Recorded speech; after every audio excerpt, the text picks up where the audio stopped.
Hello बच्चों, let's read the question. Three charges each plus Q are placed at the corner of isosceles triangle ABC of side BC and AC equals to A. D and E are the midpoints of BC at CA respectively. The work done in taking a charge Q from D to E is, here we have given four options. Now, to answer this question, first we will discuss here the key concept, and here the key concept is potential due to a point charge, and the potential due to a point charge is given as K into Q divided by distance. तो यहाँ पे अगर हमें किसी भी point पे potential निकालना होता है, we use this formula here. हमें यहाँ पे एक ट्रायंगल दे रखा है. इस ट्रायंगल में अगर हम देखें, this will be C A and B, हम इसको कंसिडर करते हैं. तो ए सी के बीच की जो डिस्टेंस हमें दे रखी है, it is total given as 2a. Similarly B से सी के बीच की जो डिस्टेंस गिवन है, it is given as 2a. और हमारे पास यहाँ पे दो मिड पॉइंट दे रखे हैं. जो D और E है वो BC और CA के मिड पॉइंट है.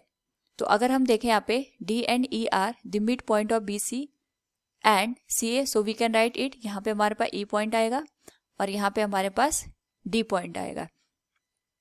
नाउ हम यहाँ पे जो चार्ज है उसको D से लेके E तक मूव कर रहे हैं. तो D से लेके E तक मूव करने में हमारे पास जो वर्क होगा हमें वो फाइंड आउट करना है. नाउ अगर हम बात करें यहाँ पे वर्क डन की, तो जब भी हम किसी भी चार्ज को किसी इलेक्ट्रिक फील्ड में मूव करवाते हैं, उस पर्टिकुलर केस में हमारे पास जो वर्क डन की वैल्यू होती है, it is the product of the moving charge. यानी जिस चार्ज को हम मूव कर रहे हैं, अगर हम उसे जो गिवन पॉइंट्स होते हैं जहां हम चार्ज को मूव करवा रहे हैं, सपोज यहाँ पे हम D से E तक मूव करवा रहे हैं, इन दोनों पॉइंट के बीच का जो पोटेंशियल डिफरेंस होगा उसको अगर हम चार्ज से मल्टीप्लाई कर दें तो हमें यहाँ पे वर्क डन की वैल्यू मिल जाएगी. यानी हम इसको लिख सकते हैं VE minus VD, potential at E point minus potential at D point. इन दोनों का जो डिफरेंस चार्ज से मल्टीप्लाई होगा वो हमें वर्क डन के बराबर मिलेगा. तो एट पॉइंट E अगर हम देखें,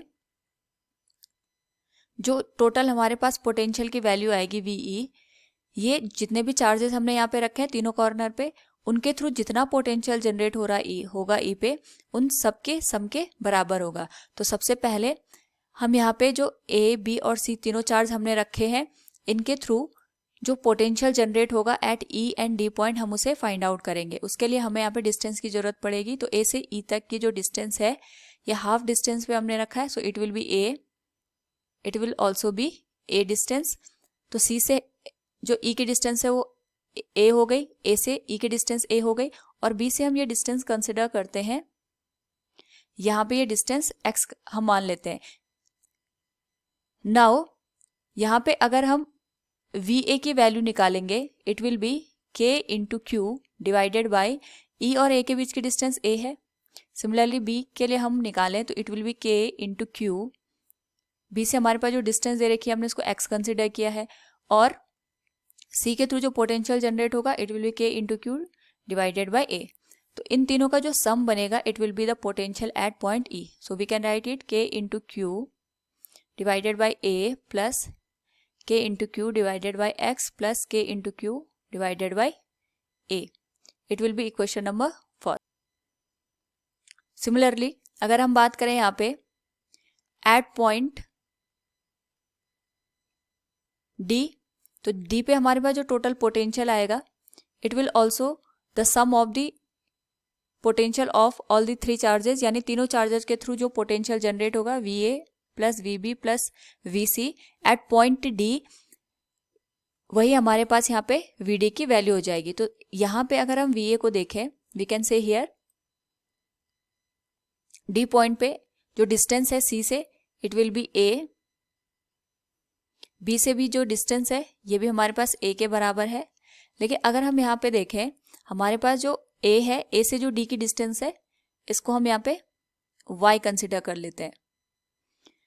नाउ अगर हम यहाँ पे VA, VB और VC की वैल्यू निकालेंगे, तो VA की वैल्यू हो जाएगी हमारे पास K into Q divided by distance, it will be Y.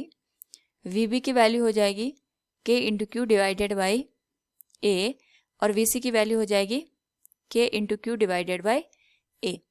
So we can write it, VD पे जो टोटल पोटेंशियल आएगा K into Q divided by Y plus K into Q divided by A plus K into Q divided by A. It will be equation number second.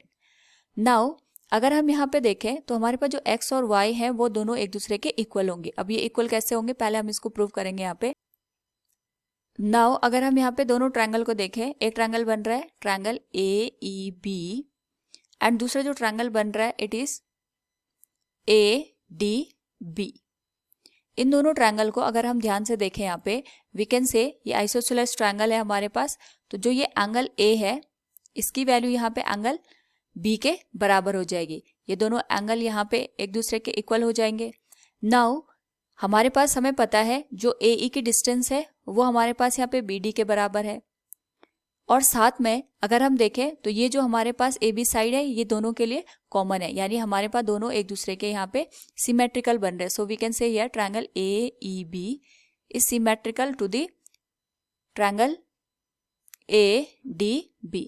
और अगर हमारे पास ये value same आ गई तो यहाँ से हम लिख सकते हैं कि हमारे पास जो E से लेके B की डिस्टेंस है that will be equal to the D से लेके A की डिस्टेंस, यानी जो x है वो हमारे पास यहाँ पे y के बराबर हो जाएगा. और अगर हमारे पास x y के बराबर हो जाएगा तो फ्रॉम इक्वेशन फर्स्ट और सेकंड को अगर हम ऑब्जर्व करें यहाँ पे तो बाकी सारे टर्म हमारे पास सेम है, तो x और y भी सेम हो जाएंगे.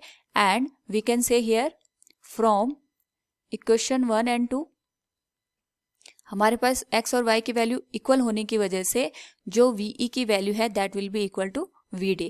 सो अगर हम यहाँ पे वर्क डन का वैल्यू पुट करेंगे it will be Q into VE minus VD.